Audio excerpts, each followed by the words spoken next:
Cameron,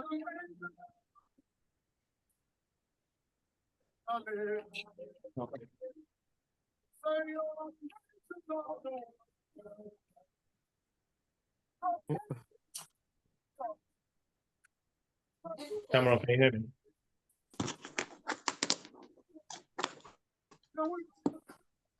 Cameron, can you hear me?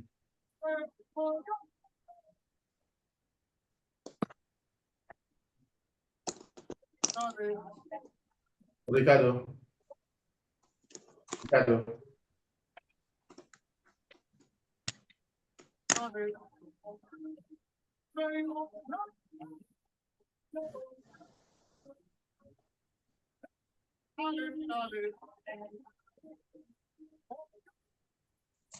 I think we're looking confused.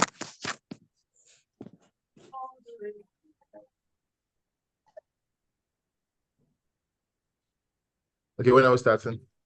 Yeah, very soon, a few minutes. I'll just send a broadcast message to everyone and we can start from there. Just a few minutes.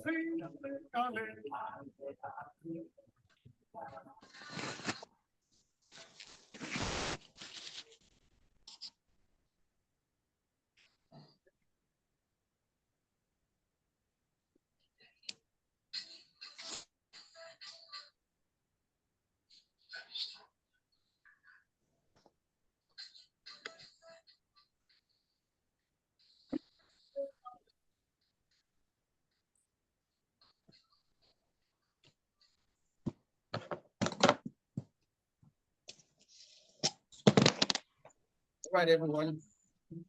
Welcome. Good evening, everyone. Welcome. Welcome to class. Welcome, welcome, welcome. Glad to have you all here.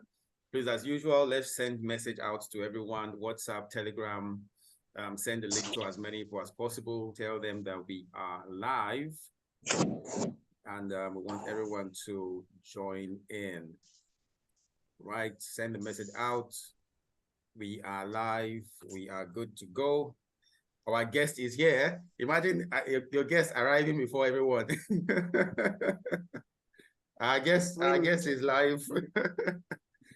All right, and it's tonight is going to be a different night. So I really want everyone to be in. That's why I'm like, I just want to give like 2 more minutes, to ensure we have a full house, and we'll run with that.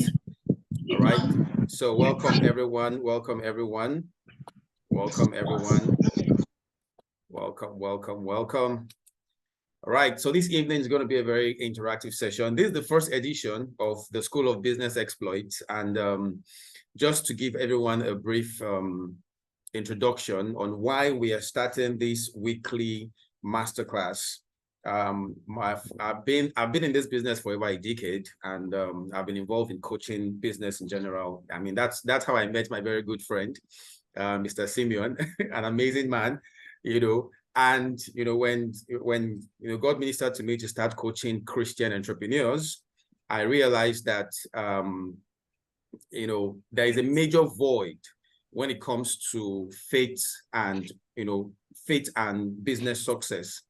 And that void is tied around the fact that a lot of Christians don't even understand the dynamics of business in the secular world perspective. We are so faith-driven.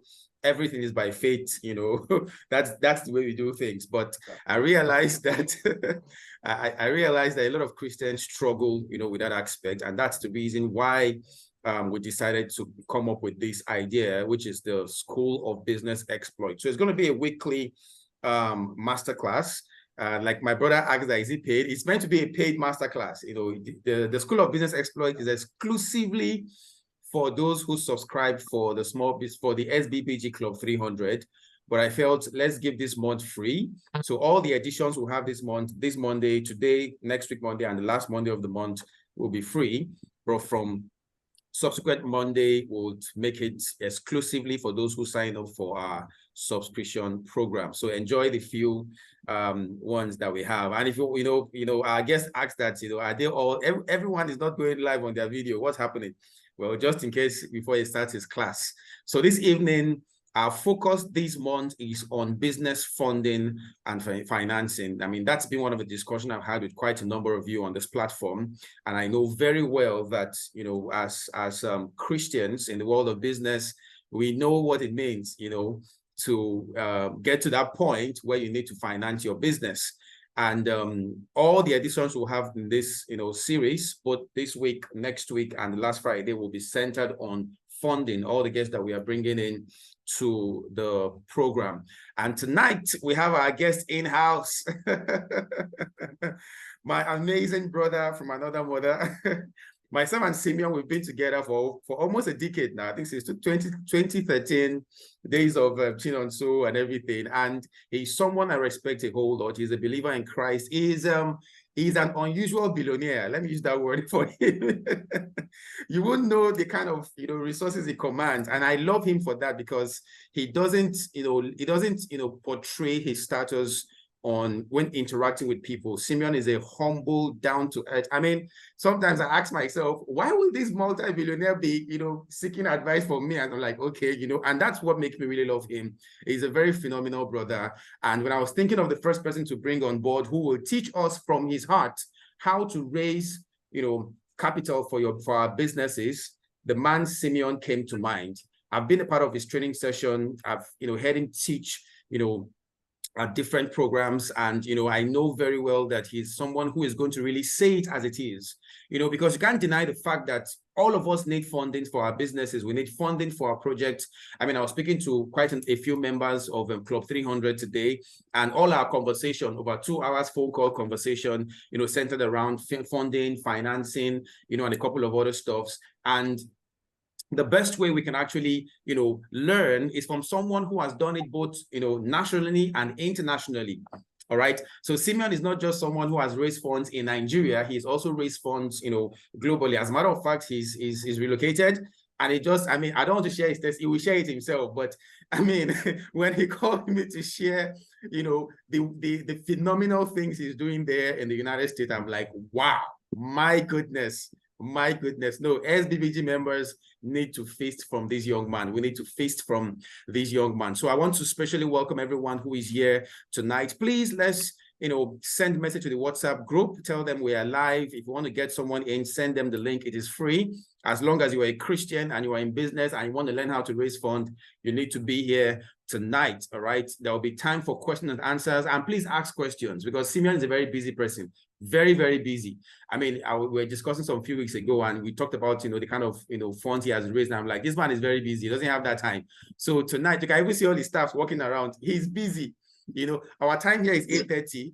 His own time here is about 2 p.m. I think 2 p.m. thereabout. So he's busy. All right. So please, let's all, you know, maximize. Let's all maximize the moment. Okay, I'm trying to mute someone whose mic is on. All right, let's all maximize, you know, this moment, all right, to you know, really understand the practical aspect when it comes to raising funds for our businesses. All right, so without wasting much time, okay, I can see here someone. I'm trying to know where the sound is coming from. Okay, I think it's from Anu Luako. I've muted her from here, but it's still, I don't know why it's still reflecting. All right, without wasting much time, welcome, bro. Welcome, Mr. Simeon. Welcome, welcome. You can unmute yourself. Let me just unmute you. All right, welcome, welcome. So glad to have you here, bro. So glad to have you. I know that tonight it's going to be a practical session. All right, good evening, everyone. It's going to be, okay, it's going to be a practical, okay, I've just seen some few messages. It's going to be a practical session. Get your diaries, get your notepad. You're going to be writing a lot of stuff. It's going to teach us, first of all, how he was able to raise funds. Simeon has raised thousands of US dollars. I mean, he has built different tech companies for the past 2 decades. I mean, talking about 2015 all the way to 2000, from year 2010 all the way down. So he knows this thing. You know, he knows how to raise funds. He knows how to get investors for your business. He knows the various grant platforms that you need to access. And he knows what investors look out for in people's business, in entrepreneurs' business. So tonight, Simeon is giving us everything. And he's a believer in Christ. Yes, he's a believer in Christ. He's not just some tech guy who doesn't believe in God. Simeon believes in God. He's a committed believer in Christ. He's a committed giver to God's kingdom. He's holistic. He's all around, happily married to a beautiful wife, lovely kids, 2 lovely kids. He's an amazing guy. All right. So accept Simeon the way you accept me as a coach tonight. All right. So let's welcome him. Everyone, let's welcome Simeon. Just type. You can unmute yourself or welcome him while we go back. Welcome so much. Thanks for honoring our invitation, bro. We really appreciate you for accepting our invite tonight. All right. So the session tonight is on funding strategies for non-tech businesses. You know, I know you are a tech person and you've been in the tech space for over 3 decades, thereabout, you know, and you know how I watch you know how it is with tech guys. Tech guys, you know, the way tech guys oppress we non-tech guys with funding. And you know, I've raised so and so venture, I've met some venture capital, I've raised so and so seed funding. We that we are non-tech are like, Jesus, how are we going to do this? You know, so I wanted to look at us as non-tech people and teachers from your own lesson, how you've been able to raise, you know, funds for your business, and you know, share some couple of stories. You know, afterwards we'll now get down to question and answer session. So you can don't ask questions, they can write all your questions, you know, there with you. When it's time, I will let you know when to ask all the questions and we'll go with that. All right, bro. Welcome on board. The floor is yours. Good evening, everyone. I know it's about 8:40 something, I think. Yeah, Nigerian time. Sorry, you see some of my staff and my supervisors running up and down all the time. I just acquired a what word would I use that would not sound self-serving? I acquired a 10 billion naira business in America, and it's something good. It's working. But I want to take us back to, so normally I would do I like interactive sessions. I like when we discuss rather than when we teach. I prefer to discuss and figure out exactly what the pain points are, what people are doing wrong and what they're doing right, and being able to like pinpoint those, you know, problems. My name is Simeon, like PDA said. We've been friends for 12, 13, 14 years now. He's my pastor. When I have issues, I go to him. I also struggle as a Christian. I struggle a lot. And I've been a Christian since I can remember. I got born again when that was 1990. Got born again. I remember vividly well then. And since then, I've been trying to figure out how to build stuff. So I build a lot of businesses. I build businesses, and from small to big, just create value. I started off with just, you know, teaching people how to use computers till today. I own a chain of businesses. PDA said I'm a billionaire. I'm not a billionaire yet, though. PDA is counting in Naira. I don't count in Naira, so I'm not a billionaire yet. But God has been very faithful. God has been very, very faithful. And the first thing I've noticed about Christians is that we are so afraid of debt. Every Christian is afraid of debt. Every Christian is afraid of being seen as I'm owing a bank, or I'm owing an institution, or I'm owing people or investors. So a lot of people are very, very afraid of that. Another thing I notice is the 2 major flaws I see is Christians not wanting to share. I don't know if it's a problem with most Christians, but a lot of Christians don't want to share. I struggle also with it. I mean, one of my partners, my wife, for this current business that we have, she's my only partner. So, like PDA said, I'm a tech person. Yes, I'm very, very techy, but now I wash cars. I wash cars, so that's my company. That's it. So Sima Splash. I wash cars now. I own one of the biggest, actually the biggest car wash in Louisville, Texas. Yeah. And it is very easy to start a business. It is very hard to keep the business going. And you always need money. So my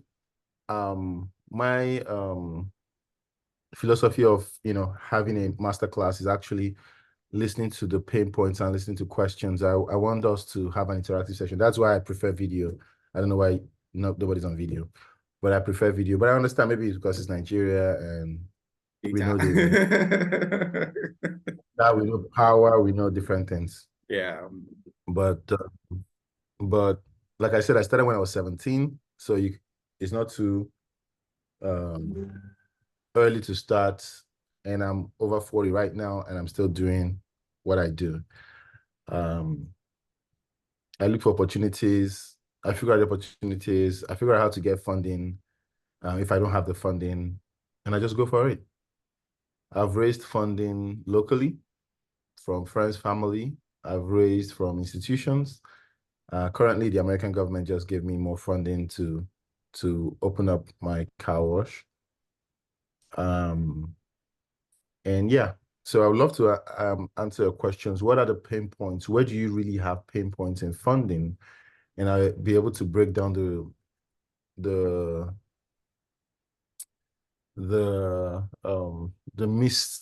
mysteries in funding. There's really no mystery. I just raised $2.5 million to buy my car wash. My car wash is worth $5.7 million. And I raised it from American government. I've never raised money locally in America before, but I've been in America 2 years now, and I've been able to raise funds. I walk into the bank and I tell them, this is what I can do. This is my business plan, and this is what it is. And they gave me money. So, and you can do that locally. I've done it in Nigeria too. So it's not like it's just I was about to say that. I was about to say that too. It's very, very easy. Actually, it's easier. It was easier for me in Nigeria to raise funds than in America. Because in America, you had to do a lot of paperwork, a lot of background checks, a lot of things. But in Nigeria, it's straightforward. So like, I want to hear what the pain points are, and I want us to categorize the funding. So there is funding of, hey, I'm looking for ₦1 million. There is funding for, I'm looking for 100 million naira. There's funding for, I'm looking for ₦1 billion. So the question is, let's start from those looking for 1 to 1 million naira. Yeah. Can I questions from that? All right. Looking for 1 to 1 million naira. Okay, so we're going to take it in groups, and you can unmute yourself to ask questions, but I'll also ask some couple of questions, being that, I also understand some of our area, but please ask questions. Simeon has said it. I mean, you've heard all the figures he has raised, and he didn't just raise this because he knows someone or has one, chairman somewhere that he has. You don't have to tell me. I know, the last time we were discussing. The last time we were discussing, you were giving me the whole story about how you raised the funds for the car wash company and everything, and we were just like, this is God. This is a God factor. There is no say about it. I mean, how do you relocate to a country, a strange man's land, and you have so much grace, and blessing come to you that way, So okay, we have a question from Ugochi Favor. Even the banker that signed it. Yeah, he said so. You not believe it. You said so. You said so. You said so. You said so. So it's one that I believe everyone needs to ask. So let's okay. You can actually type out your question. I'll probably click on the chat to read some of our questions that we have. Sorry, ignore the guy behind. Don't worry, we all know. We know you are. One of my managers. Ignore him. Hello, hi. we know you are at work. Yeah, what's up, man? So let me start with this question. I think it's good that we start from the end before we begin to discuss the strategic aspect. One of the things I realize with a lot of Christians is that we are, somewhat timid when it comes to playing big. What do I mean? I find out that there are a lot of Christians who still prefer to play small. They want to pray small, they want to pray. Okay, someone is on there. All right, they want to play small, you know, they want to play within that safety region, you know, just do a couple of 1 million, 2 million, 3 million here, you know, not really dive into the deep, you know. Some have the reason of, oh, I don't want to become so rich because I don't want to lose my salvation. That's one aspect. And we have some others who also, you know, see from the perspective of, whoa, if I go and take this 20 million, how will I pay back? What will happen? How will the business grow? You know, so let's start from the faith perspective. You know, how should a believer see wealth? What is the perspective that a believer should have when it comes to wealth as a whole? I mean, you've been able to touch good fundings in millions and billions based on our own currency exchange, and it has not affected your faith. It has not affected your belief in God. It's not affected your salvation status. You know, it's the same thing. So how were you able to do that? How were you able to create a wealthy perception for yourself as a believer in Christ Jesus? And I think let's start with that. You know, then we'll move to the other practical aspect. You can unmute yourself. Yes. Okay. So trust me, it's very difficult. They say that, and my dad always said this, you know a real man when you give the person money or wealth. Mm. You would know the real attitude of a person. I see money as a means to an end. It's not the end. It's just a means to get whatever you want to get to, or whatever you want to do, or accomplish in life, as what I believe is the purpose of, you know, God dropping you on earth. I don't see funds as and I find it funny when Christians are really afraid of being wealthy. It's very, very funny, but it's not just there in Nigeria. Even in America, since I moved to America, I see a lot of Christians are also very afraid of being wealthy because they feel it's going to corrupt them. It's going to make them feel stupid. Trust me, yes. If you are stupid, it's going to make you feel way more stupid. But if you're content to understand where you're coming from, if you understand the principles of even just being in Christ, then you realize that you already have everything you want. All the other things are just extras. I mean, I drive luxury cars. I drive so many luxury cars, and I like them, but it doesn't change who I am. I don't even tell people I own the cars. I tell them that it's my company that gave it to me, because it shouldn't dictate how you see life or who you see. It shouldn't drive you. Now, if you have the mindset that you want to go into business to be rich, I can beat my chest and say 80% of the time you're going to fail. Wow. If you have the mindset that you're going into business or you're going to build stuff to be rich, 80% of the time you're going to fail. Because that should not be the driving factor. The driving factor should be, what is the value I want to give in exchange for money? That value is the more important thing. Somebody asked the question, hey, I have a fashion outfit for kids and I want to raise.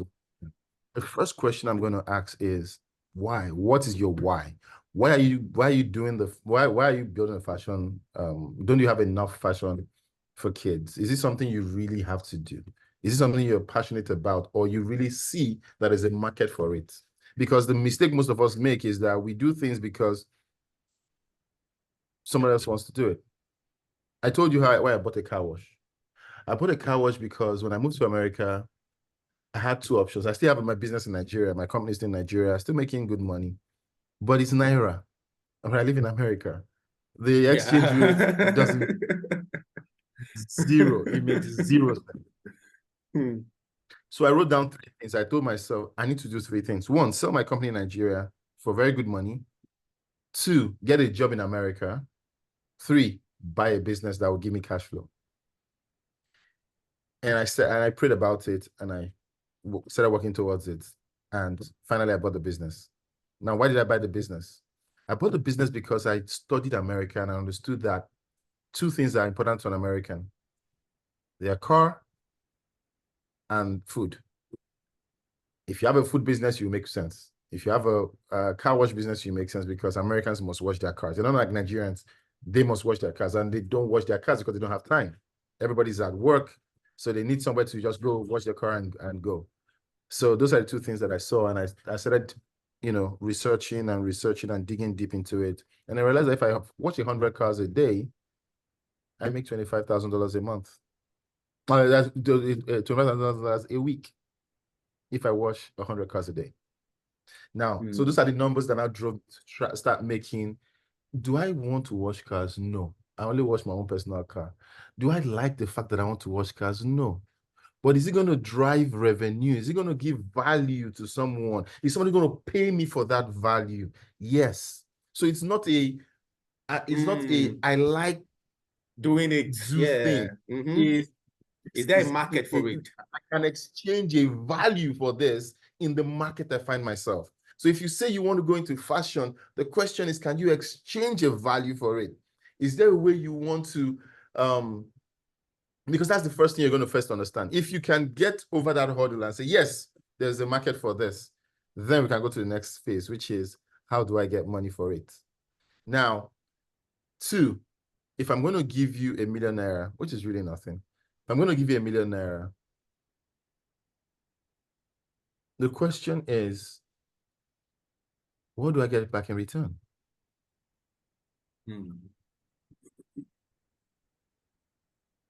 What do I get back in return? I think the mistake most of us Christians do is we are too passionate. The way we pray is the way we look at life. No, they're two different things. The way you pray shouldn't be the way you look at life. The way you pray and you want to be in the presence of God and you want to enjoy and bask in that Holy Spirit moment and all that is totally different from the way you treat business. No, two different things. Two different things. There are two different things. The way you pray shouldn't be the way you focus on. You should focus on the environment you find yourself. Can I sell a value? Can I give something and get something in return? And can it be repetitive? If you have this kind of thing, don't think about what I love to do. Because most Christians tell me, I love to sew. I love children. Hey, when I see a children, my heart goes, you'll be broke for the rest of your life. You'll be broke for the rest of your life. You have to have an understanding of where the market is. And I'll give you an example. I have a church. I'm a deacon in training in my church here, one community. And one community is the second largest church in Dallas after Potter's House, the second largest. Now, one community church has attendance of about 4,000 to 5,000 people.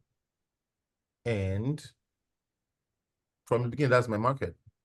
I just need to sell 100 cars a day to be very comfortable. I do $100,000 every month. That is a market. And that's where I start from. I give everybody a free car wash after Sunday church and give them, tokens. Now, you start doing different things to get people back, but that's a different ball game. Let's focus on raising funds. First, if you have a business that you understand, you have a business plan. Most people say business plans are cake. It's not. You need to understand, I have a business plan. What is this business? You have to have it drawn up. How can I make money from this business? Number 1. Number 2, you have to figure out how to make at least 30% of whatever you're looking for from friends and family. So for instance, if you're looking for 1 million, 300,000 come from friends and family, must come from friends and family. Must. 300,000 must come from friends and family. 30% of whatever you're looking for must come from friends and family. If your friends and family don't trust the fact that you can do this and make it work, no investor is going to try. No bank is going to give you money for it. So first and foremost, you have to start with that, number 1. Number 2, you have to build a reputation. You have to build a reputation that people know. So some people say, oh, no, we're Christians. Oh, we don't go and, we don't show ourselves in public. Oh, no. No. Don't let the world see us. Not lie you. I wish I could. Okay, PD has seen some of my cars. Yeah. I drive some good cars. And one of them is sitting in front of me. I'm watching it. They're watching it. The reason why I do it is because I want a step ahead. The reason why I dress the way I dress is I want a step ahead. The reason why I started spending all my money to get into business class in a plane is I want to meet certain people. The way you position yourself is the way you're going to be addressed. I know all the bank MDs. Actually, but Bosun is my friend. Your minister of communications. We were friends from way back. Why do you do those things? You do it so that you can put yourself in a place where you need something, you get it. The last thing I would need is, I think the only money I cannot touch right now, if I need it right now, is $500,000.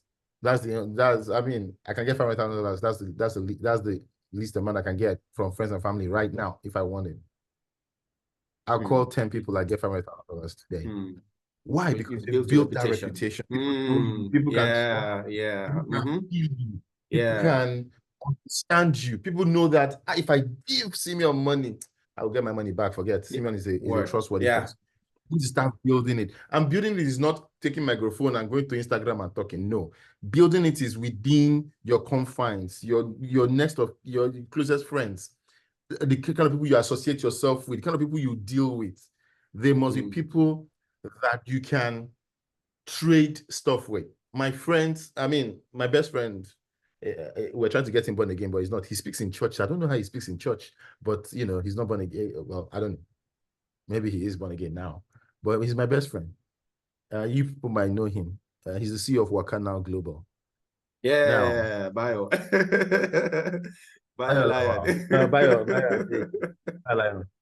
He's my best friend. He lives just close to my house in America. Now, Bio is the kind of person I say, Bio, I don't want to pay mortgage. I don't want to pay rent again. No, I need to buy a house. I say, I'm not go buy now. How much you get? I get 100,000. No. Okay, I get 200,000. Those are the kind of friends that you want to have. People that can match your understanding and your intellectual. Not, how will I put it? Your circle of friends must be the kind of people that you can grow within. I'm the least in my circle. But in another circle, people see me as the most. But I'm the least in my circle. I go after people that are higher. My mentor used to be the CEO of HSBC. He sends me a text. I don't show up on the meeting. He's angry. Those are the kind of people that you want to make your mentors. You want to go for people that are higher. So if I'm going to do business, I want to go and be friends with people that are higher than me.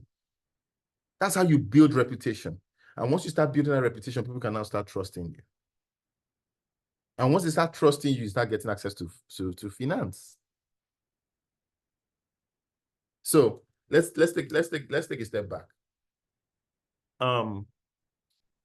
Somebody said, who said I want to raise 1 million? Somebody said so. Somebody said I want to raise 1 million. Who's that person? From fashion business. I did, sir. Okay, you can hear you. All right. Okay. That's Remilekun. Yeah, Yes, you can sir. unmute Yes, yourself, sir. Remilekun. All right. Okay. So Remilekun, Yes, sir. I am very thorough. I hope you don't mind. I don't mind, sir. I am very, very thorough. PD will tell you, I don't miss words. I pay all my staff, they're my friends. They come around, they fist bump me and all that, but they are all my staff. I pay them. People don't even know they're my staff.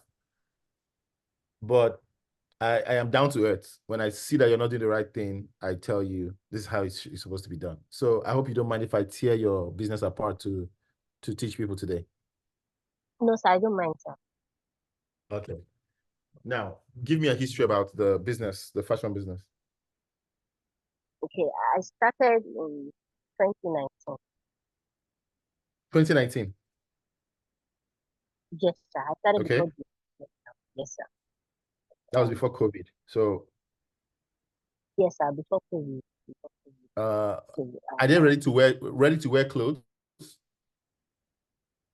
No, sir. I stopped ready to wear after COVID. Okay. So what do you do? No, I On demand? Yes, sir, I make on demand, and now I've added shopping to it because I noticed that some people don't have time to go shop for their children, buy stuff for them, especially at this first season of graduation or school resumption. So That's what let's take it away from 2019, 2020, there was COVID. So 2021, what did you make the entire year? Rough. It doesn't have I to. made less than 500. Less than 500,000. So let's put that 500,000. So that is about let's see, hold on. So that's about 40,000 a month. How much is your item? One item.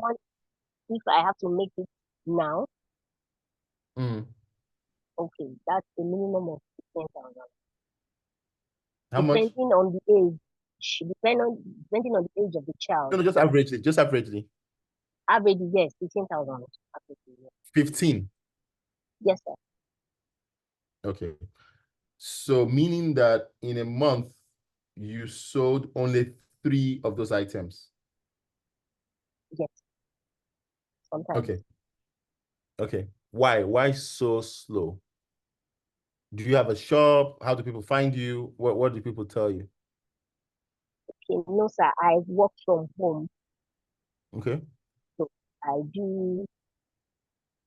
get business based on referrals of my old customers, and then I post on my WhatsApp every morning and my Instagram every morning. too. Okay.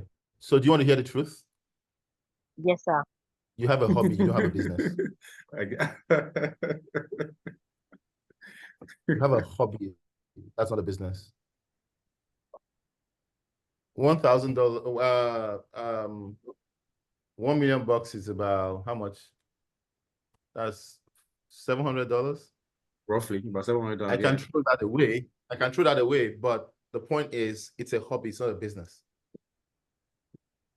Okay, so, It's sir, not a business. It's a hobby. how do I move it to being a business and not a hobby?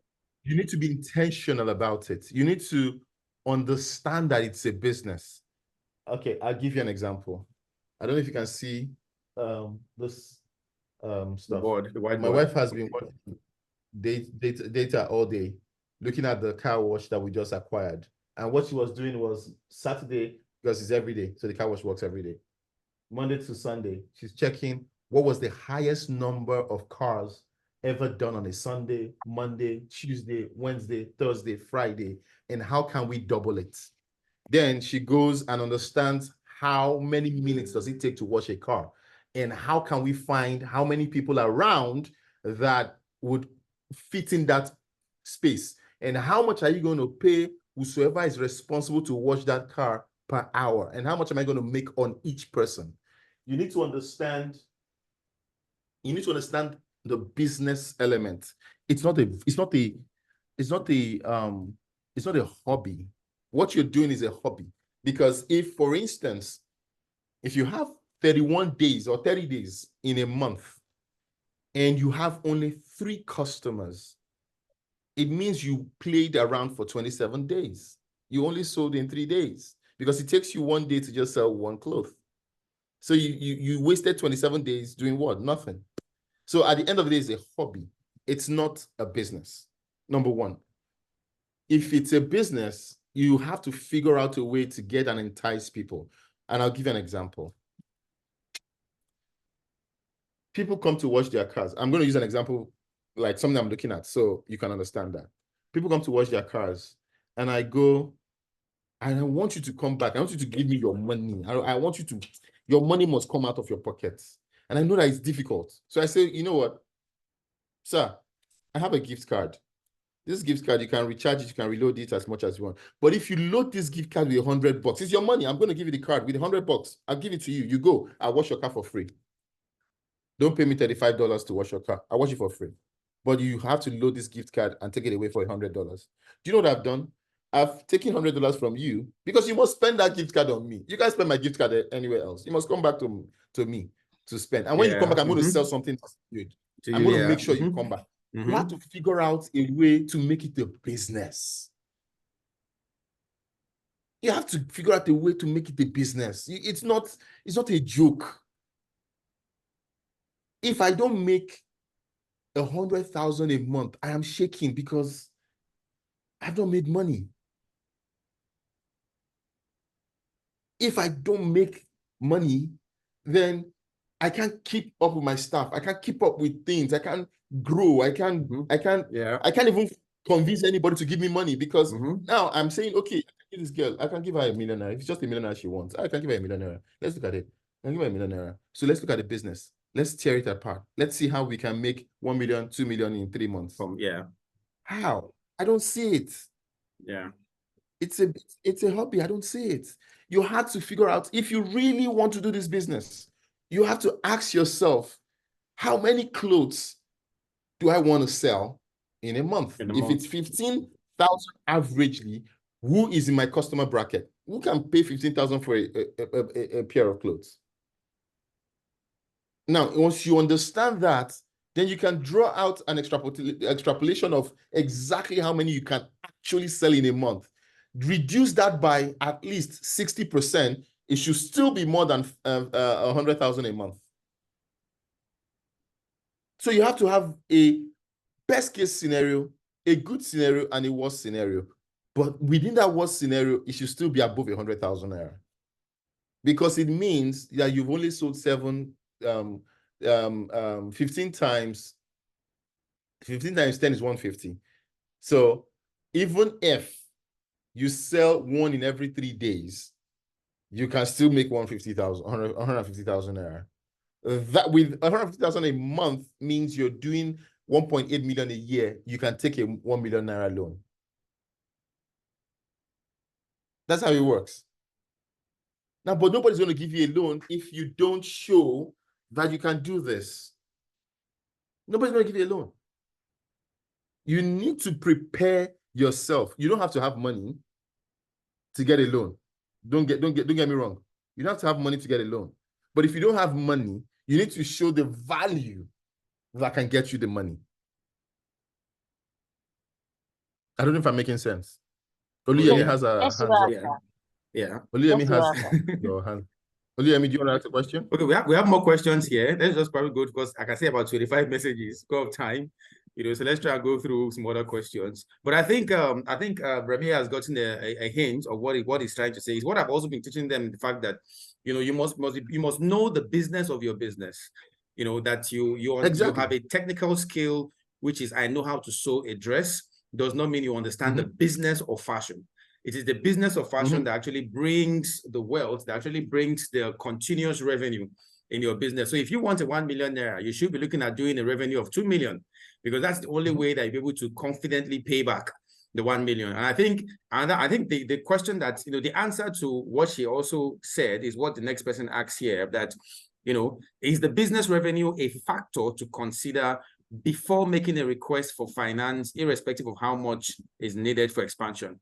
In other words, do you need to look at your balance sheet before you go ahead to ask for, funding, or what? That's what the second Phil. That's what Phil is asking here. Not necessarily. Not necessarily. Okay. Who's the person? I like to be very practical. Yes, that's Philomena. She's here. Madam Phil, can you unmute yourself so that you can converse with Mr. Simeon? What's the business? She's here. Yes. Okay. Good evening, sir. Yeah. Good evening. Hi, good evening. Welcome. Yeah. All right. So your question.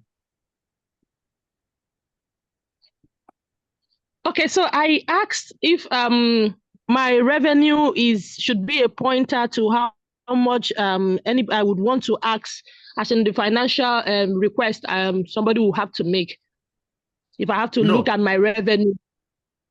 No. So the question is, if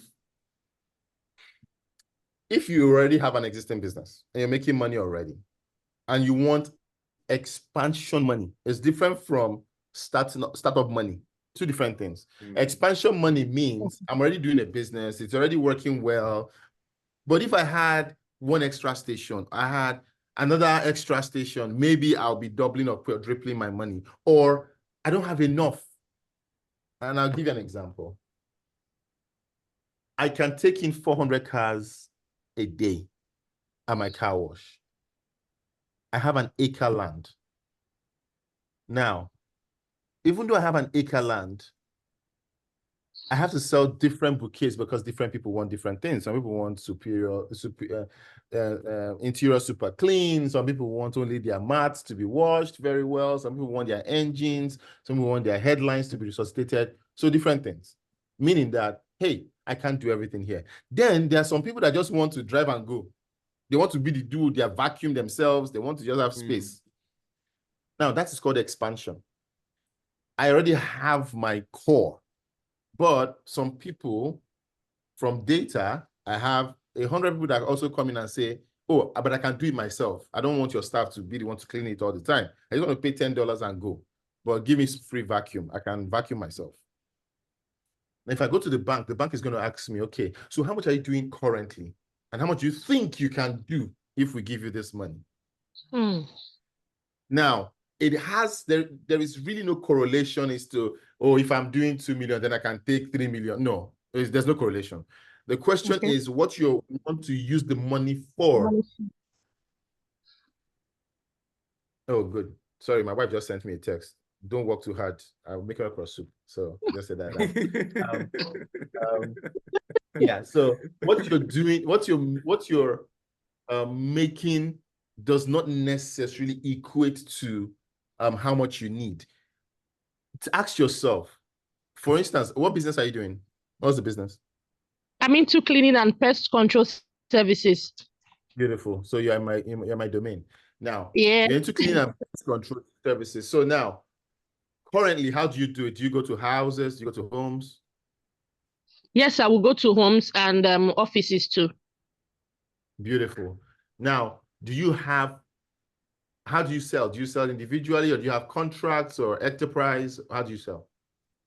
Okay, so it has been individually until this year. We decided to do, we came up with a strategy on how to have get more retainership, and it's beginning to work. So concerning our pest control services, we issue certificates. So it has expiration time, 3 months, 4 months. So our clients get to call us back again. So when we started issuing them certificates, they now saw a need to always have us come in to treat their facilities. So we're beginning to have retainership now. Okay, good. Okay, so that makes sense. Okay, now what is the expansion for? What do you want to expand into? Are you looking to buy more equipment? Okay. Are you looking to, what's the expansion for? It's for equipment.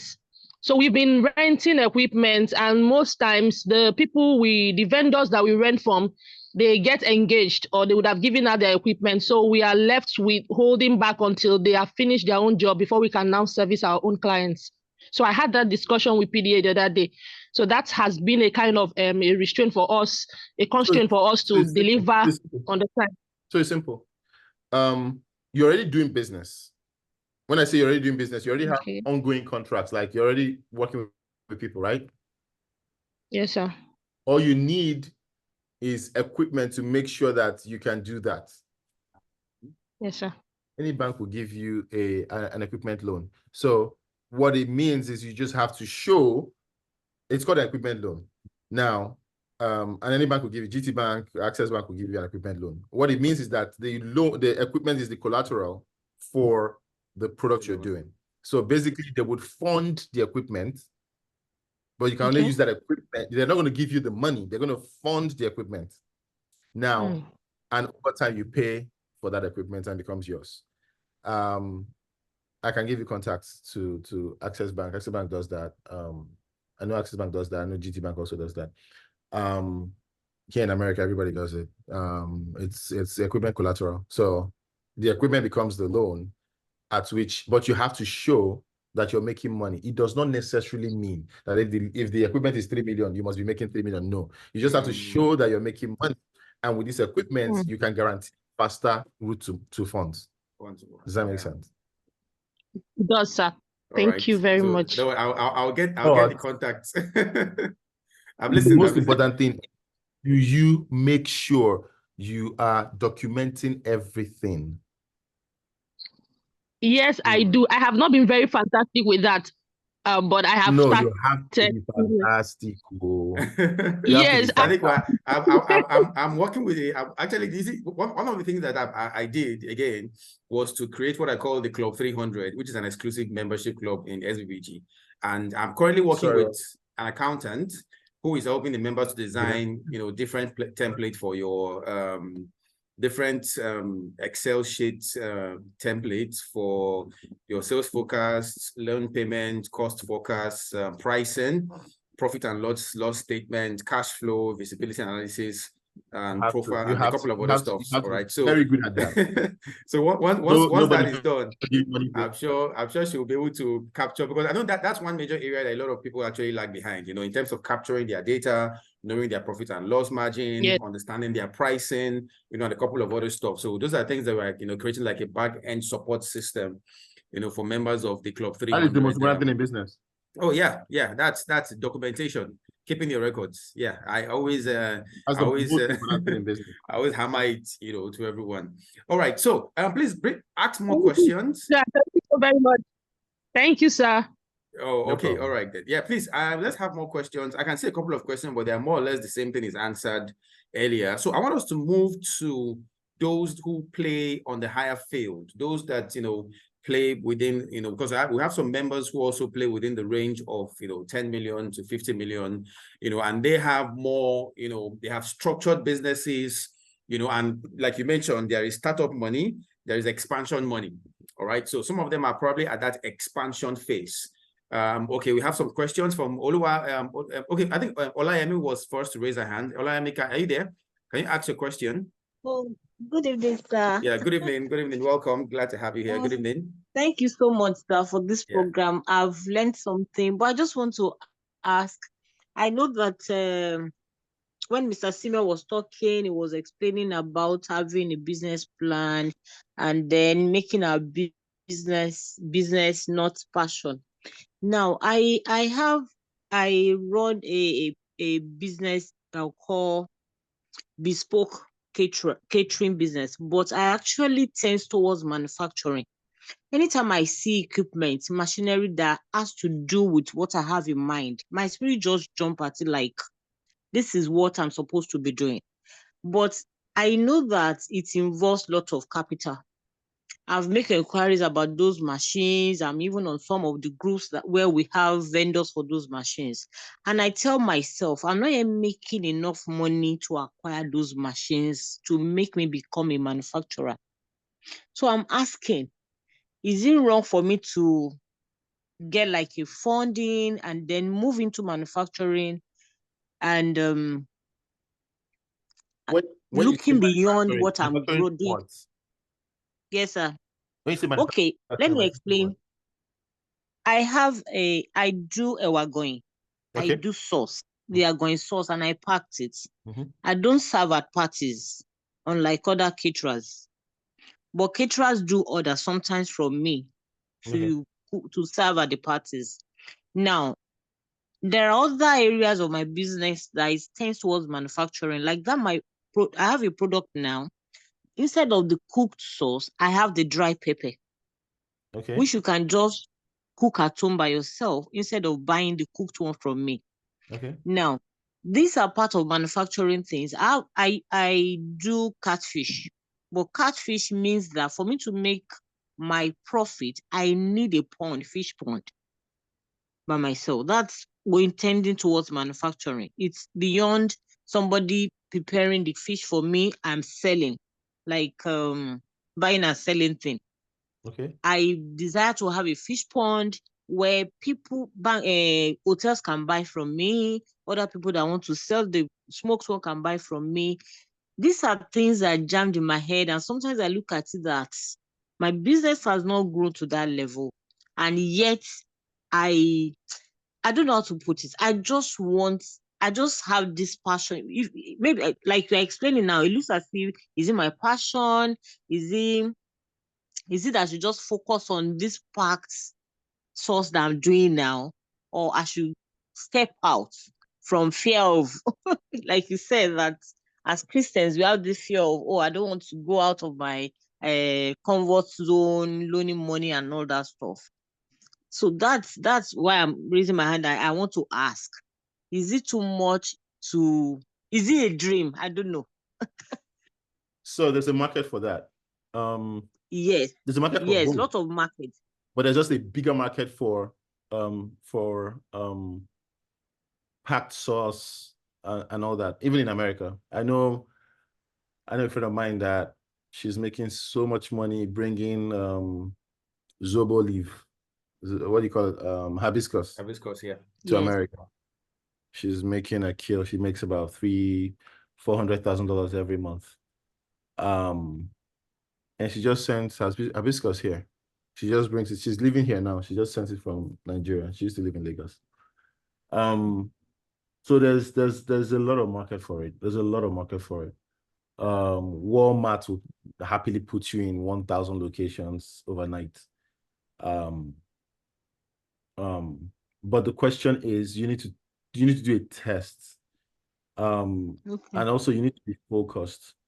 So see you tomorrow. What happened? Lucho people for me leave 3:30. 3:30? Yeah. Okay, you clocked out? Yes, right now. Cool. All right, boss. See you, okay? Yeah. Thank you. Yeah. Are you working tomorrow? Yeah, me work tomorrow. Okay. Perfect. Tomorrow. All right. Okay, Thank cool. you. Cool. Sorry, that's one of my managers. Yes, sir. You say I need to do a test. Yes. So what I hear is, and forgive me, but I hear confusion and I don't see the focus. Now, I understand that your passion can be manufacturing. I understand that, it wakes you up and you want to do that. But the question is, do you have the strength to do it? Number one. Number two, have you ever tested it out? Have you packed 10 of those things and have you taken it out? Have you sold it and people bought it? And who are the caliber of people buying it? Yes, I have middle-aged people. My product is not, sorry to say, is not, it's for middle earning people. Middle class earners. Really, and above, middle earners and above. Does Nigeria still have middle class? Okay. we still do that to some extent, at least. I thought it's either the rich or the poor. Okay. Yeah, but you need to test it. Well, I'm not hearing the test. You need to test it. You need to be sure, because funny enough, that your market that might be what you should do, but you have to take one. I hear a lot of people say, oh, you have passive income here, you have passive income there, you do so many things and all that. I don't believe in it. I believe in focusing on one, finishing one, then moving to the other. Yeah. Now, there could be a convergence, and I'll give an example. PDA knows when I came to America, I wanted to do something quick. I love cars. I love the exotic cars. And what I did was I found out that the system allowed me to buy as many exotic cars as I wanted. Now, but I couldn't keep them. So I started renting them out. And I realized that I was making a lot of money from renting the cars out. But when we did our business plan and when my wife looked at the numbers, it wasn't making sense. Why? Because we were washing cars. Before you give it to the next person, Ferrari or a Lamborghini or Corvette, it has to be clean. To clean a Lamborghini or a Corvette, you're spending $300, $400, $500 just clean it up. And you rent it out for maybe $1,200, which is $1,200. So you're losing about $500 over $1,200. So you're only making $700. Now, if you pay insurance, you pay some other things, you're making $200-$300. It wasn't making sense. So we said to ourselves, let's go and do a deal at a car wash. And that's how we intend to buy a car wash. Now we buy a car wash, it's a combined business because there's this same thing. But the car wash is also making money. This is also making money. And we're even thinking of stopping the other business and just focusing on the car wash because the car wash seems to be making way more money. Now, and that's what I'm talking about, focus. I understand you can make going sauce, but you can also pack ewago in sauce. Stop there. Don't go to the fish. Okay, sir. Okay, yeah. Don't go to pork. Okay. Don't go to the next thing. You need to make one make sense. Investor is going to think that the first sight of problems, which always happens in business, you're going to drop it and go to the next thing. No, most people don't want to hear that. Fans don't want to hear that. Most people don't want to hear that. You don't have, want to hear that you're focused. Exactly. You're focused and you can stay in it. And you need to try it out. Maybe you can become a distributor since everybody likes your wagon sauce, and you can cut down the time at which people that are caterers make a wagon sauce, and you can cut down that time by creating a one-stop shop for them to be able to do that. Yeah, that can work. Or you can decide to do the other way around. You focus on just packing it into making it dry, you know, put in the wonderful stuff and just ship it to America. Because those sell. So there's just so many options you have, but focus on one type of business. Don't overflow it. Focus on one type. All right. So I think that helps. Thank you so much, sir. Right. Thank you. All right then. Yeah. Elijah, you're there. Are you there? PD has my soft button. He can call me anytime and get any answer I want. So yeah, sure. He's my brother, so he's here. Elijah, are you there? Because of time, because I have a couple of more questions too to ask. You know. All right. Sir. Yeah. All right. Elijah, can hear you. Evening.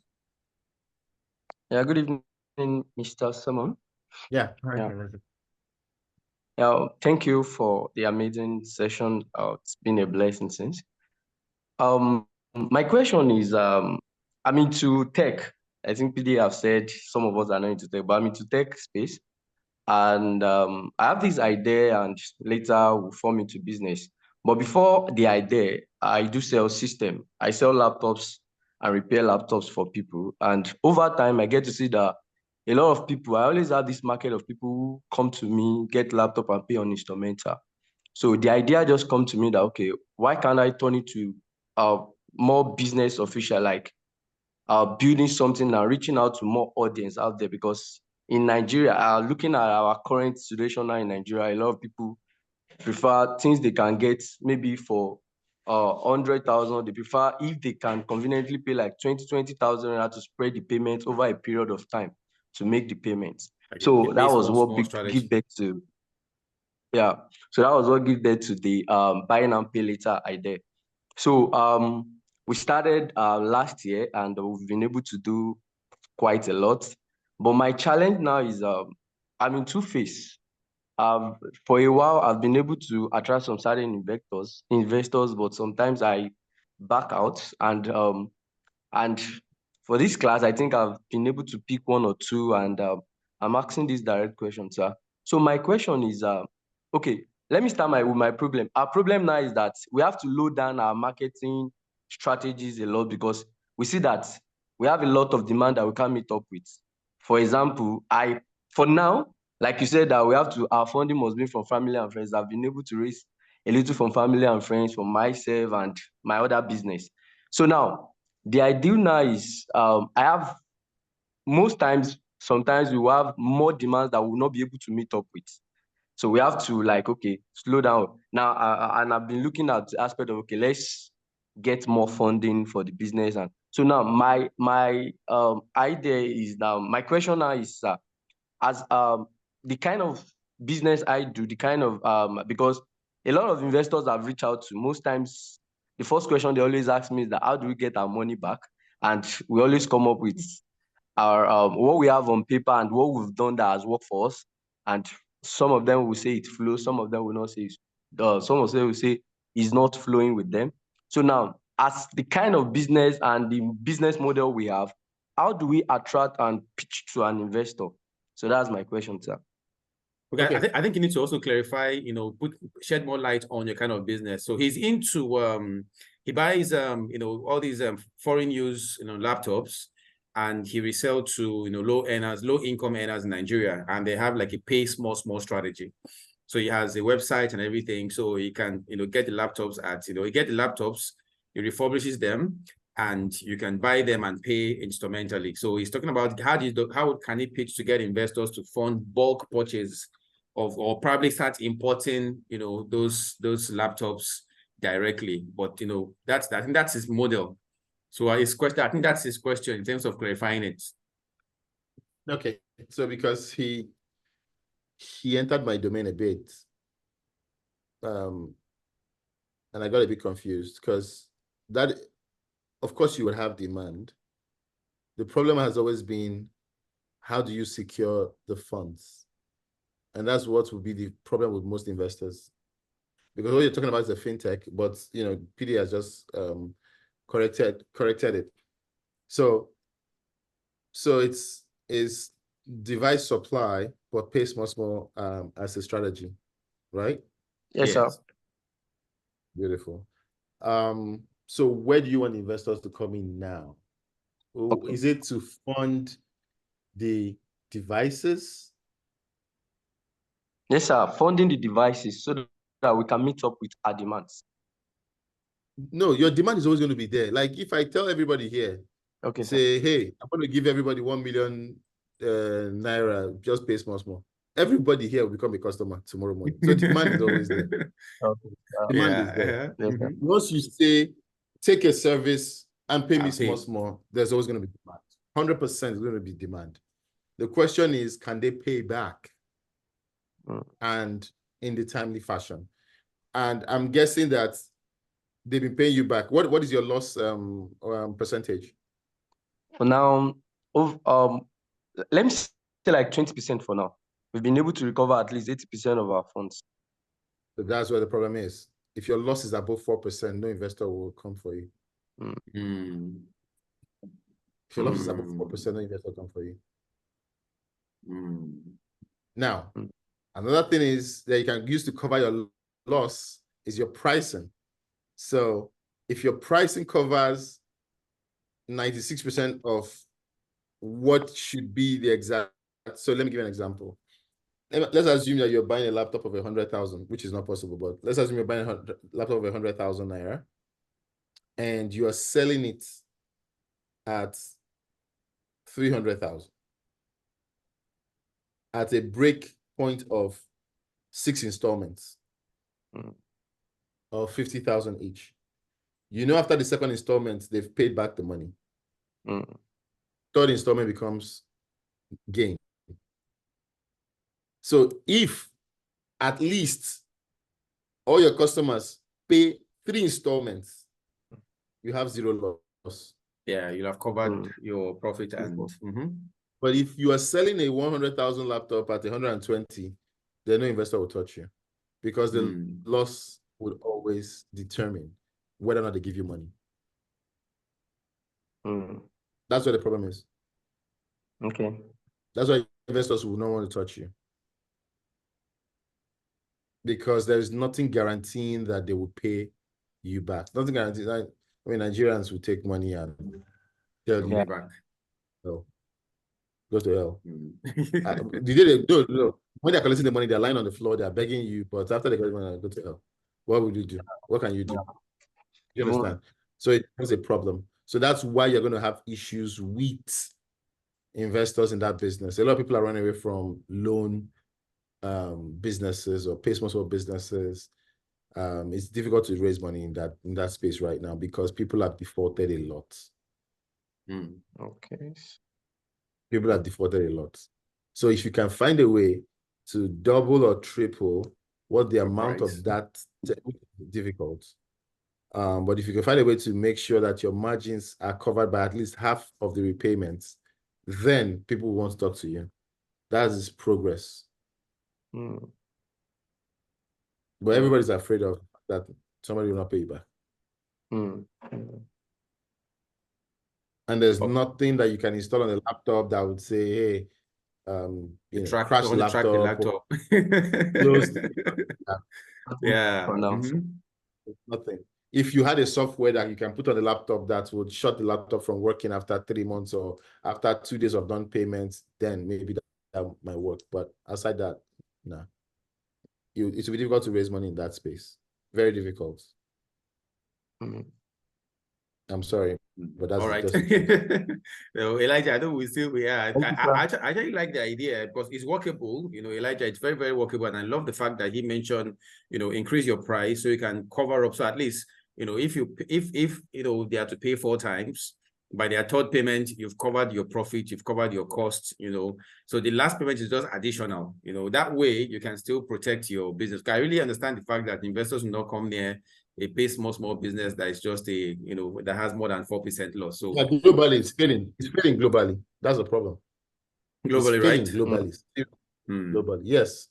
Apple just pulled their pay small from their. Wow. Listen, Apple is happy. They just pulled it because over $1 billion were not repaid.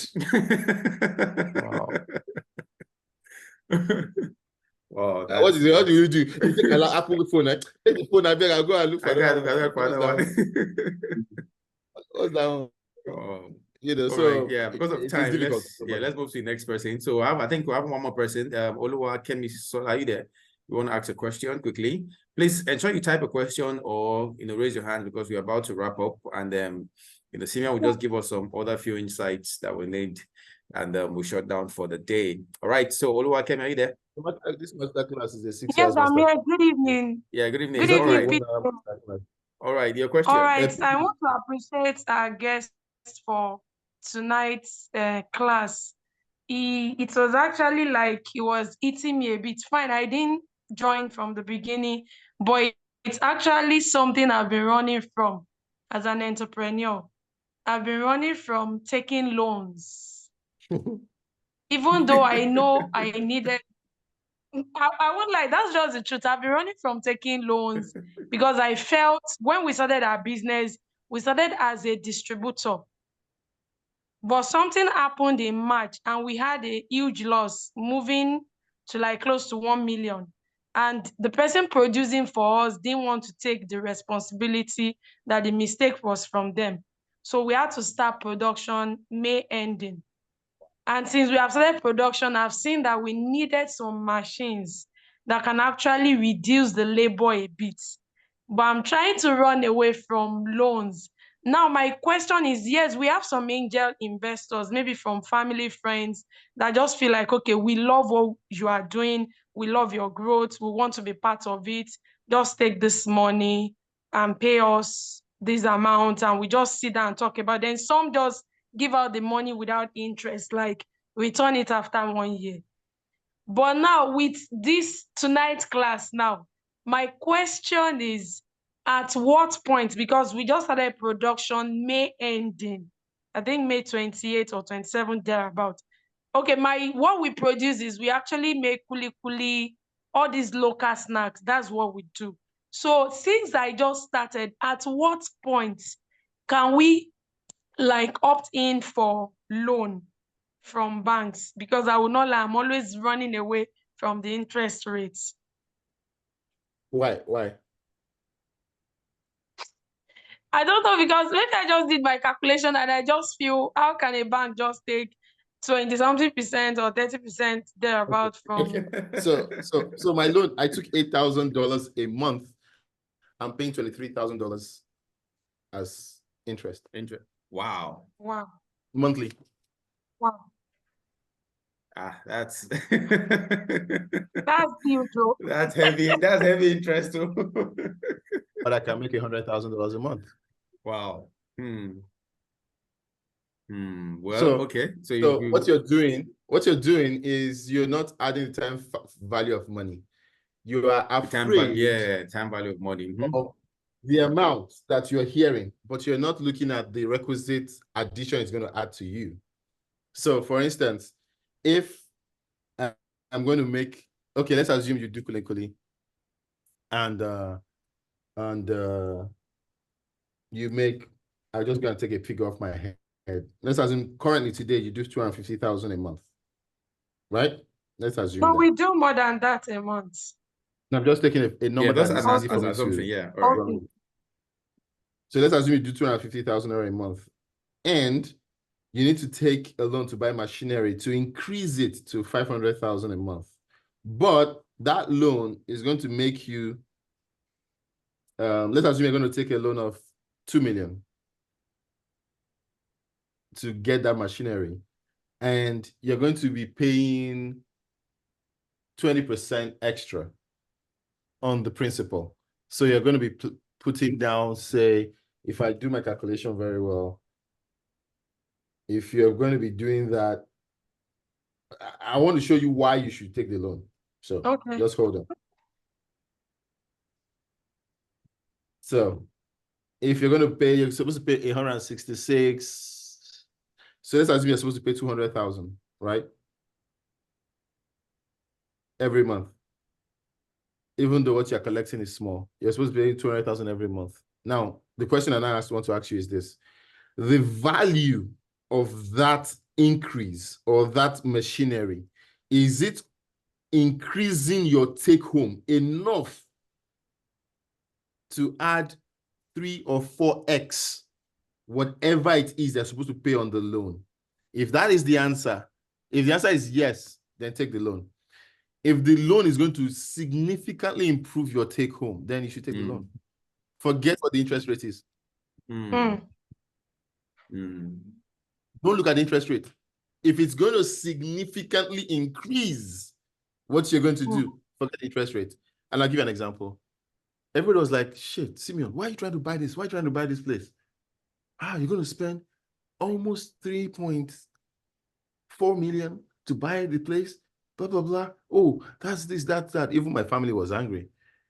And I was like, yeah, but if I put in small work, less than 6 months later, it will be worth 5.8 million.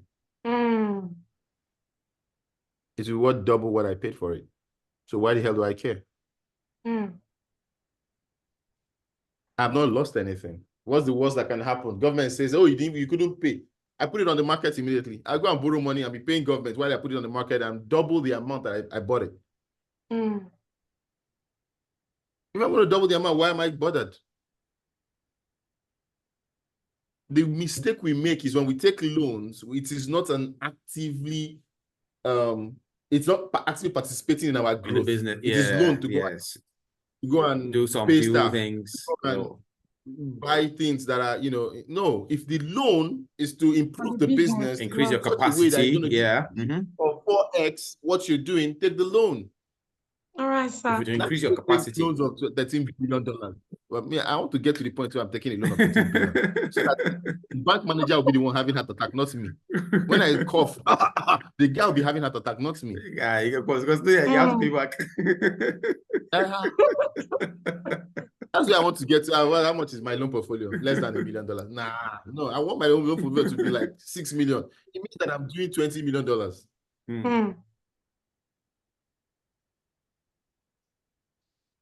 So at the end of the day, you need to first, that's all you need to calculate.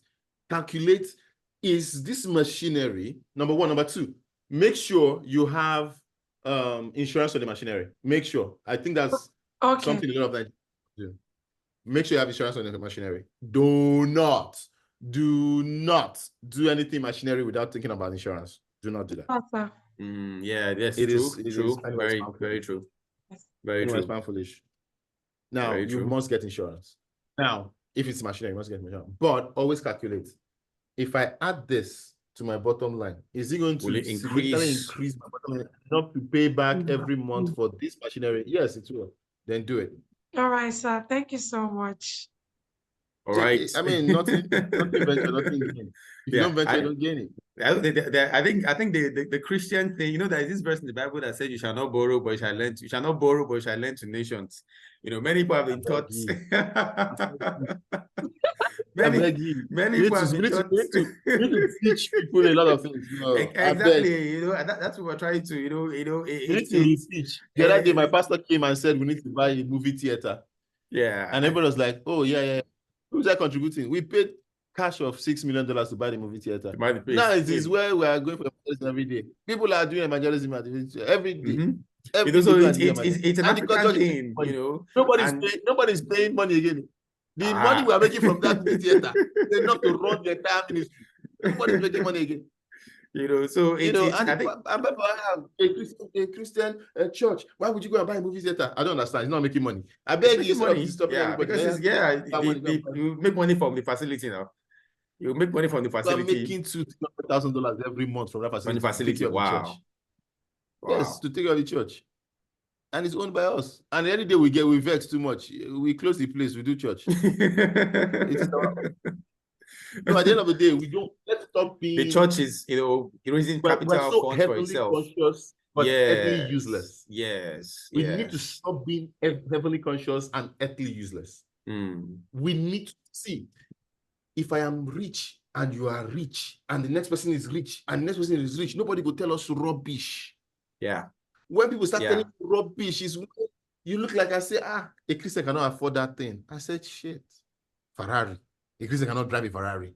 Like, are you serious? Oh, no, is this something from the devil? Yeah? It is not so. Yeah, sorry, Simeon, please unmute yourself, Simeon. I had to unmute everyone, sorry.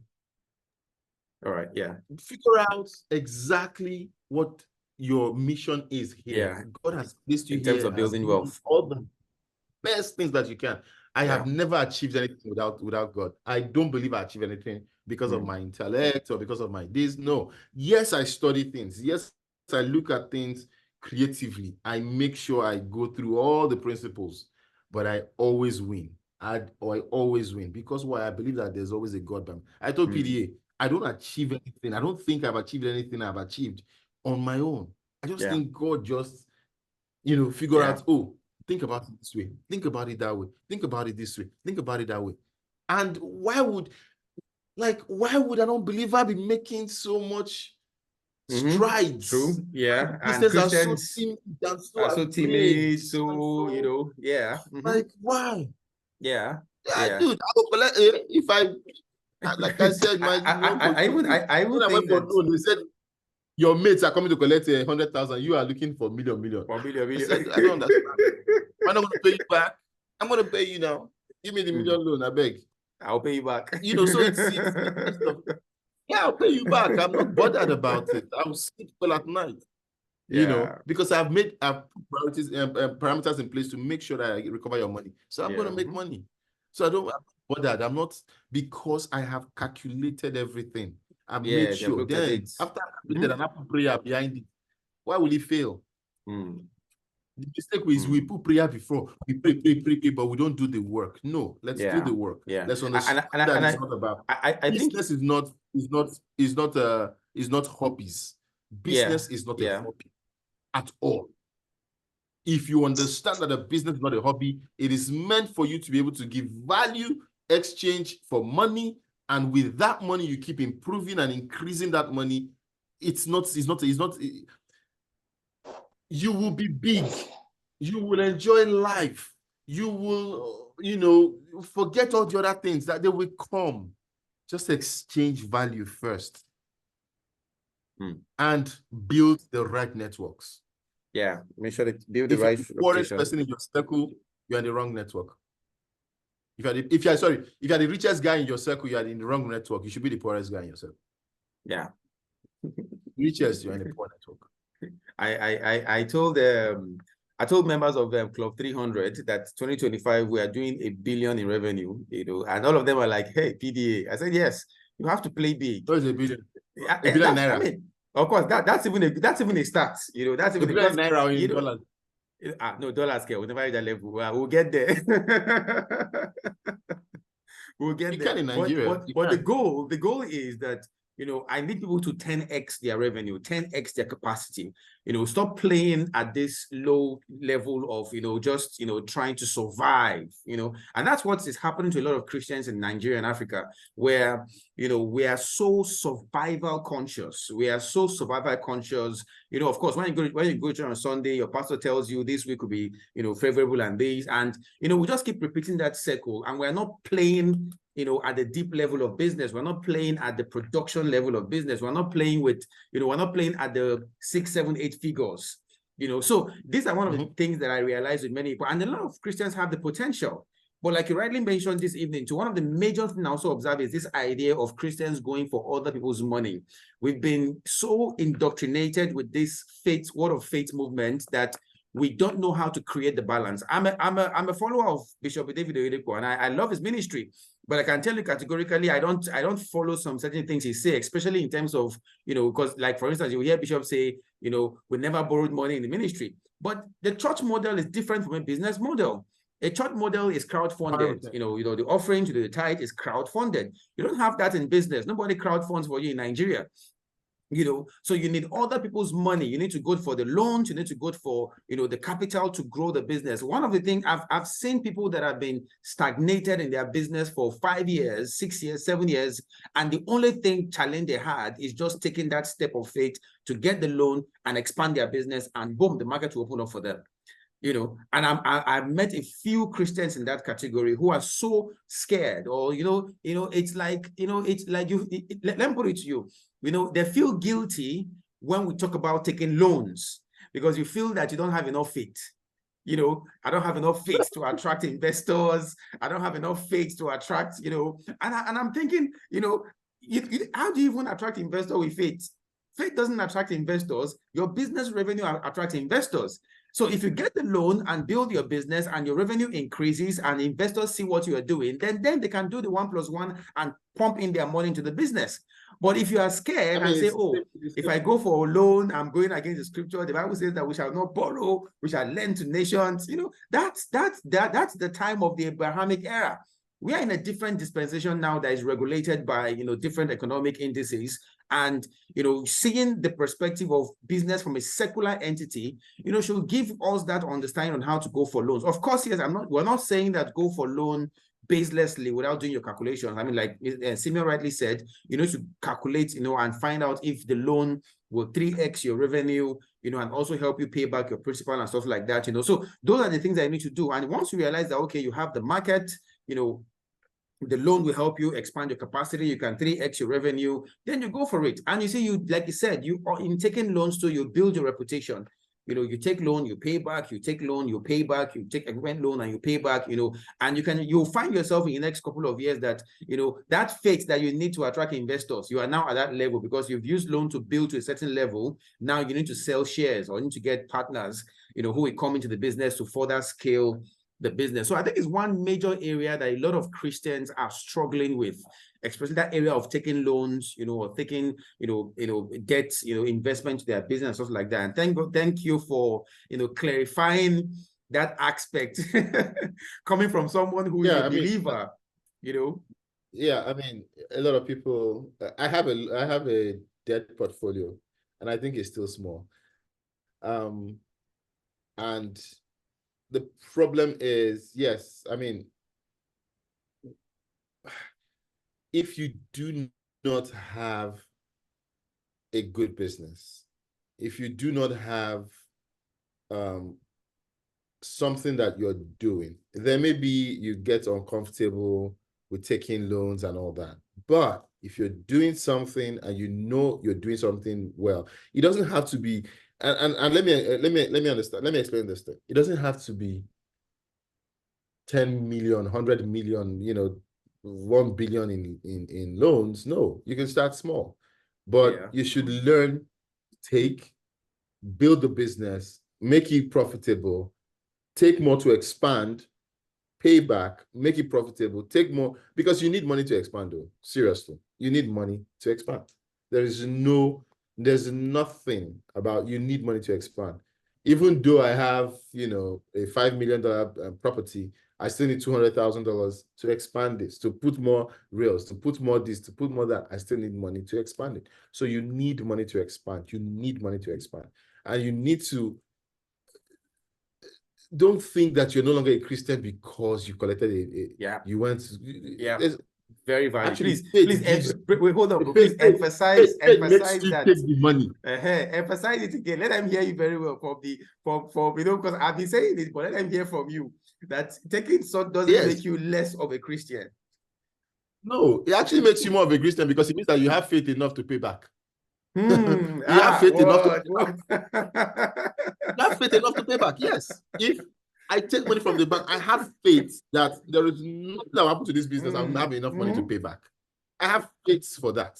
Not the other way around. Yeah. Don't reverse it and make it look like you are, no. Taking loans doesn't make you less of a Christian. It makes you more of a Christian because you are using money that is available to everybody and you're using it to grow something that God would, like, when we say, oh, you want to go and give tithe in church, you want to go and, no. For me, God has placed us here to be able to use everything he has given us to grow. When we were asking, oh, you're a Christian? Yes, of course I'm a Christian. Oh, you own this? Oh, yes, I own this. Do you know how much they smile?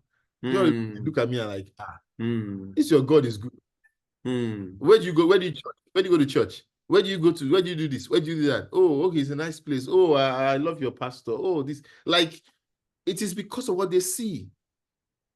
It's because of, the vast, things that they've seen. Investments they've seen around. Oh, exactly.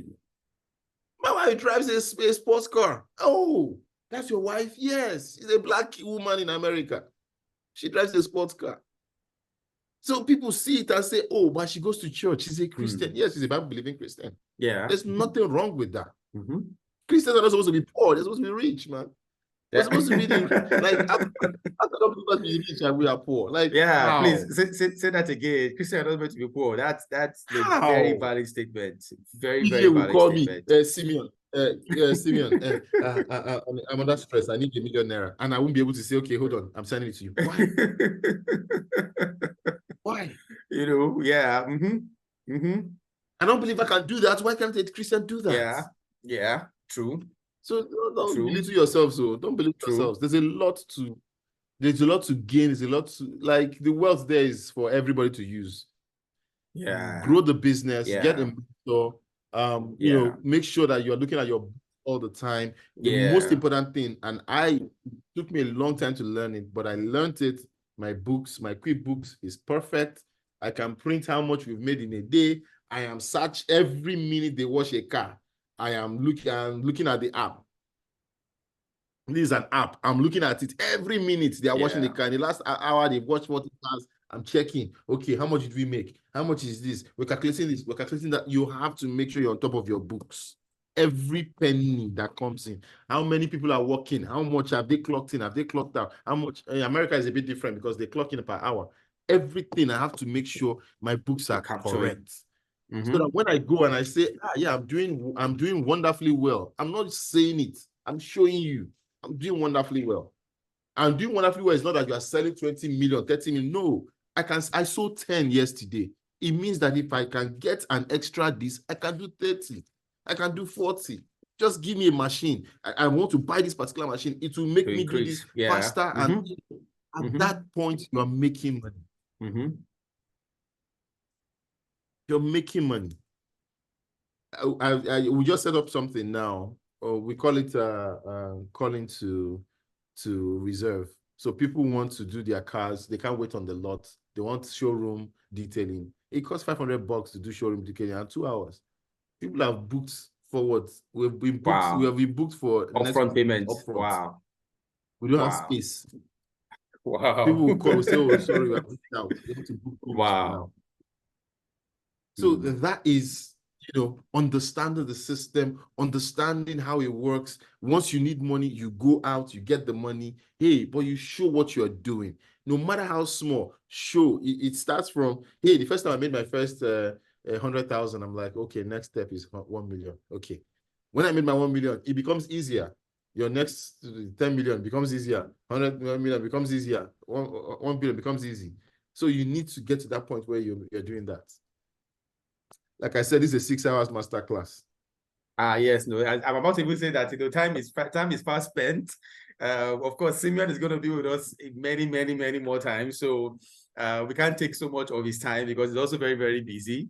I know it's 10 p.m. here, but it's just about 3 p.m. So you still have a whole lot to do, to cover up for the day. But I can tell you all that Simeon is going to be, he's part of Small Business Big God. That's the truth. He's part of Small Business. I mean, we even have a lot of plans, towards next year, because he needs to also, we need to create, because one of the dream that I have as a person is to also raise Christian what do I call it? Christian, let me use the word Christian, I don't use the word venture capital. Let me know if that's a tech term, but Christian financier, people that finance businesses, believers in faith, but that's from next year, whereby, things like loans and everything can be done. Because again, you have to look at the fact that some Christians too, many people just want loans with probably 20% or 25% interest rate, and they can pay back and everything. And, within the cooperative format. So I'm looking at that towards next year or upper year as God permits us, just to create it within that, people of faith.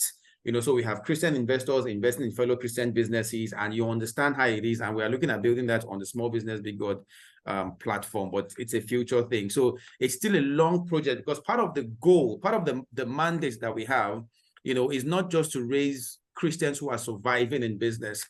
I mean, we have great names like John Cadbury, and a couple of other, Colin Powell, in particular, the man who did oats, Quaker oats. These are Christians that are industrialists. I mean, there are people that build businesses that 4 generations after, people are still buying Bonvita, we're still buying Cadbury products, on our shelves. So it's way beyond this daily survival. It's way beyond this, let me just make enough money to eat, to feed myself, to clothe myself. I love how you started today's session, where you said clearly that, if you're in business to be rich, then you have missed the entire point. It's way bigger than just being rich. There is a big vision there, and that's where the money comes. You see, when God sees your heart, that you have a big vision to meet the needs of men, to impact life, to finance His kingdom and His work, it will always open you up to a lot of opportunities that will bring about that will bring funds into your business, and also, like you said, he mentioned the fact that you have to also build a good reputation. A lot of things that Christians don't do is that we don't go out, we don't network.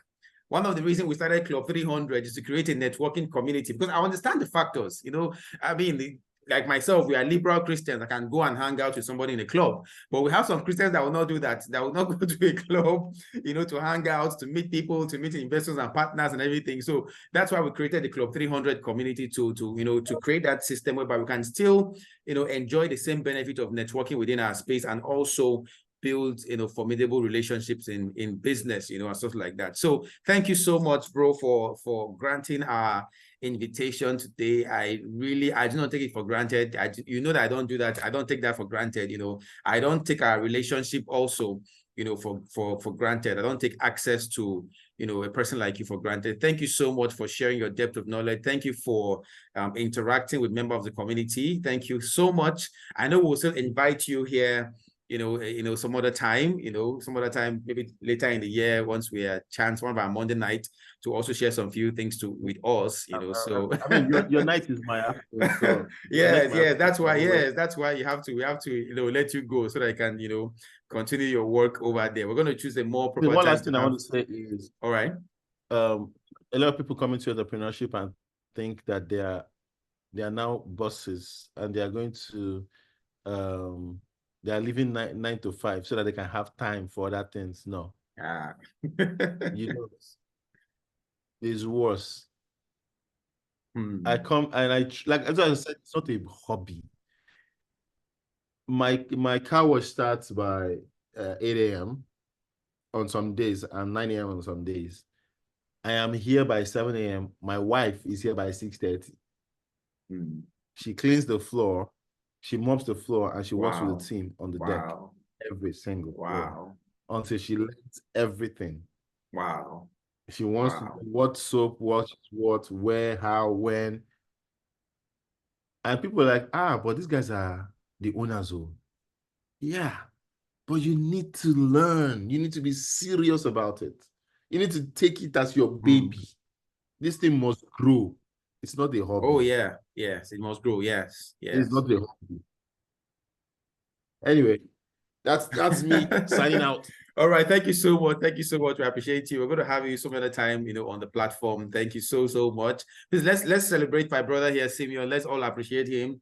Let's thank him for the time he has spent with us. Let's all appreciate him.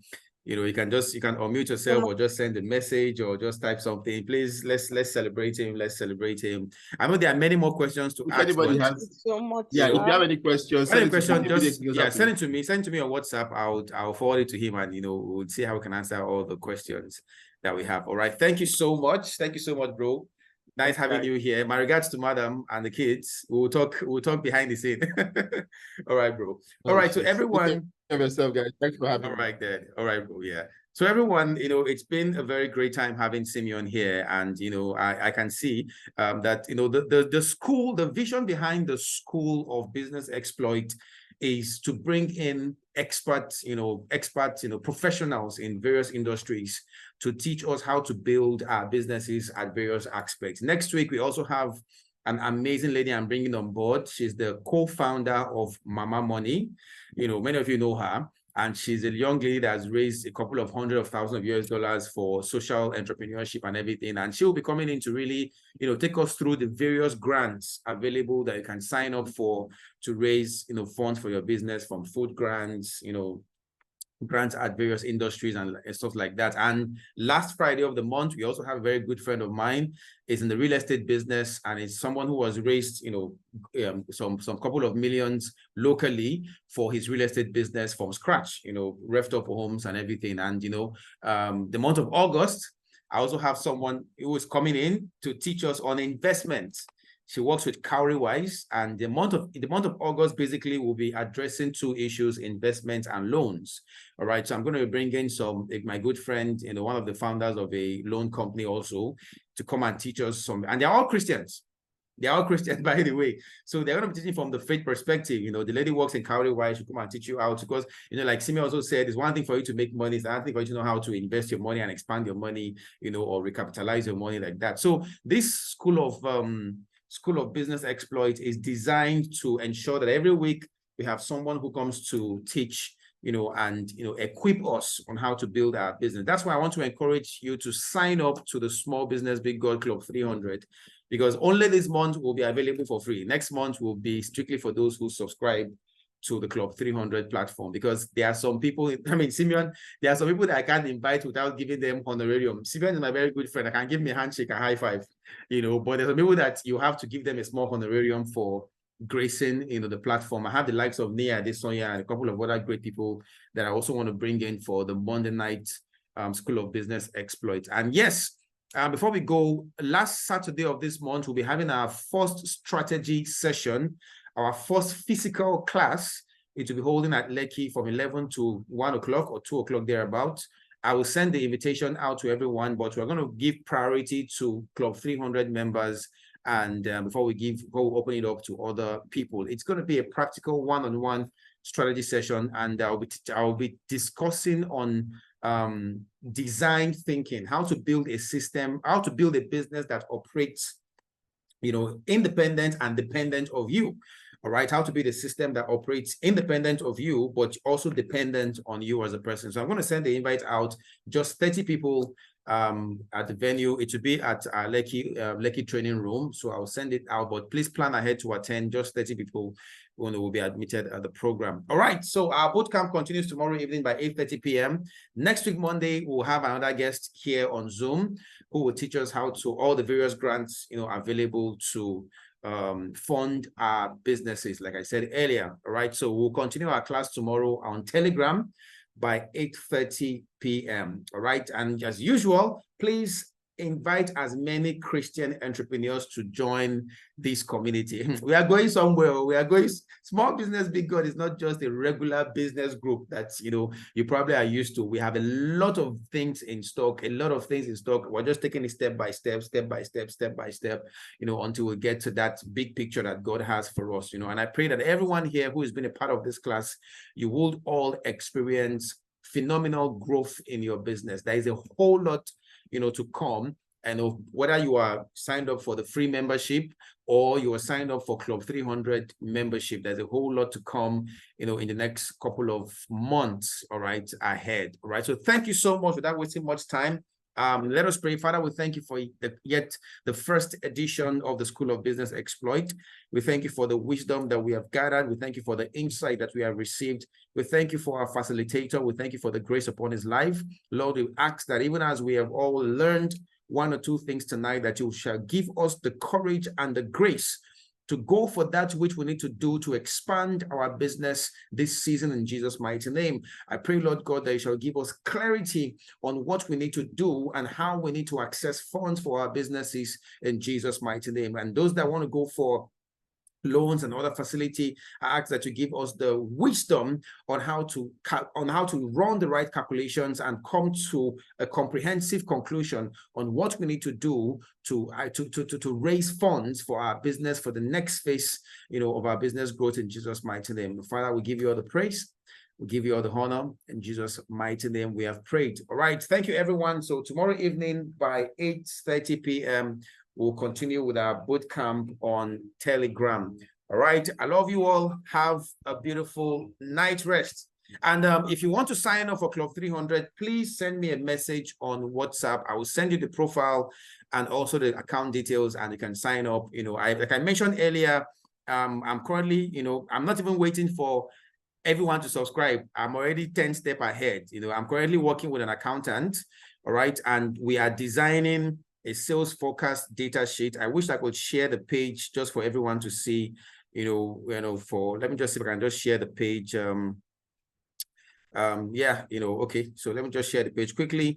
We're working on it. Yeah. A sales data page, loan repayment forecast, cost forecasts, propose profit and loss statement and everything, cash flow, visibility, and a couple of other things. So, once it's ready, this particular template will be made available for free to all Club 300 members. Currently, we have given out about 10 templates, employee agreement, employee agreement, employee handbook template, employee agreement template, employee remuneration template. I've given that out for free for those that subscribe. So once you join, we're also going to give you all the templates. The entire goal of Club 300 is to create a support system, all right, for every single member of this community. So if you want to be a part, buzz me on WhatsApp and we will discuss. All right, tomorrow evening we'll meet again. And next week, Monday, for those who want to join the School of Business Exploits, we'll also have another guest. Have a beautiful night rest. And I love you all. Sleep tight. Good night, Coach Daniel. God bless you. Good night, everyone. Thank you. Good night, everyone. Good night. Good night. Good night. Good night, sir. Good night, Phil. Good night, Phil. PA. Good night. Good night. Good night, everyone. Sam. Good night. Good night, Sam. Yeah, good night, everyone. Thank you so much. Madam Ugochi, good night. Bye-bye. We are grateful. Oh, wow.